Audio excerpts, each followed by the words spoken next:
We gave each of our panel a different magazine to review. Let's start with Marc Maron.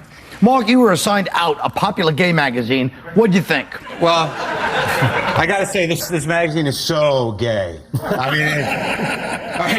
mean, like, and the weird thing about this magazine is there's no condom ads, all right? They've got ads for tequila, vodka, trips to France. They got ads for lube, gay sex guides, and AIDS medication. So they've got, ads that promote AIDS and treat it, but nothing to stop it. Well, that was long. Also, in this issue alone, they got Madonna, Barbra Streisand, George Michael, the Stonewall riots. They got gay marriage. Is this the only issue they're planning on putting out? Because that pretty much covers the whole thing. A couple of things I learned. This haircut, over. And also, they're giving away lube, which I can't really use. Jim, thank you. Yeah. Except look at how much lube this will last 5 minutes. Look at this. Yeah. And look at this guy. I mean, the one thing I learned also is that being gay, full-time job. Just going to the gym alone. What is this? He's born like that. You can't create that. What about that? Is that real? He was born with that too. All right. Let's move on. Jim, boss, you were assigned The Economist. Tell us about it. Well, first of all, my magazine doesn't have any props in it to give to Jim, but... Well, just get it out. No, I'm just mentioning you. I thought it was a good magazine. It covers, so many different topics from financial to social to political issues in the magazine. If you are an investor towards the future, it's going to show you where you can put your money, takeovers, and I basically think, for me, myself, it serves no purposes. I don't have the money to invest that it, For that review, you were officially kicked out of the juice. Jim Davis. You are no Jew. Okay. Go ahead, Jim. Okay. All right, well, I had Guns and Ammo. This is like a great magazine if your name is Buford. Everybody, really, they show pictures of, it's really hunting. It's like it's a boring magazine. It's like reading paint dry. I mean, because every article is guns, guns, guns, guns, guns, that's it. And every guy in the magazine sort of looks like they just saw something on the front porch. They have this look on their face like, And they look like Trent Lott or Jeffrey Dahmer. Every single one of the guys in this magazine. It's true. No, they do.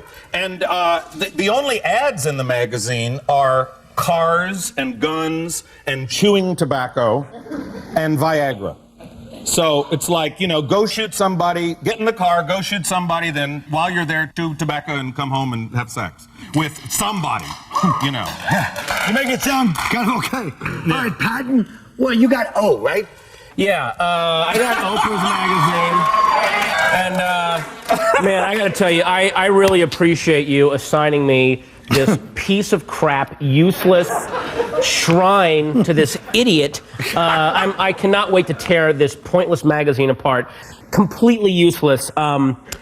Although the article about you and Pasta together again was pretty fantastic, because I've been trying to avoid carbs. I thought it was really cool, especially how they show how, even if you're at like a kind of a summertime outdoor fest, there's always room for bread.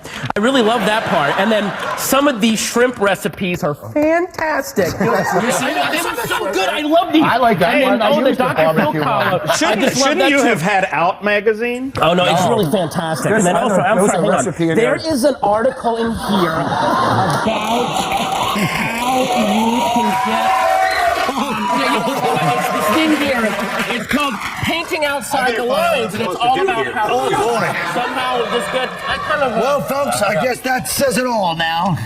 Let's talk about these many teens that are hanging on to their virginity till marriage, lowering the number of teen pregnancies by 40%. Oh, that's not true, man. That's some church group made that up. They just made this up. They made it. Teens are f***ing everything that moves. They never stop f***ing.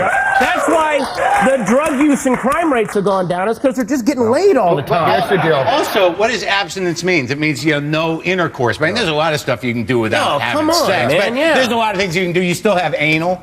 You still have like nipple clamps, toys. You still have mutual masturbation. You still have. And also, all I'm saying is that they may be making them less pregnant, but they're making them more creative and more nasty. And if this article's true, that means I was a trendsetter because I started this whole thing back in the 80s. I was way ahead of it. Aren't you still doing it?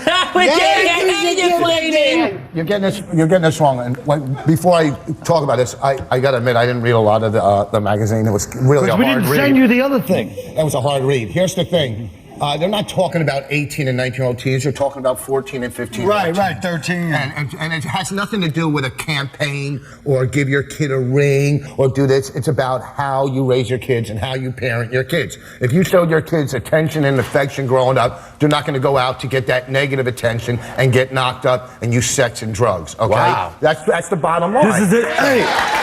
This is the same speech he gave to his daughters when Jim Norton was coming over. Right. Hey, boys, we'll be right back.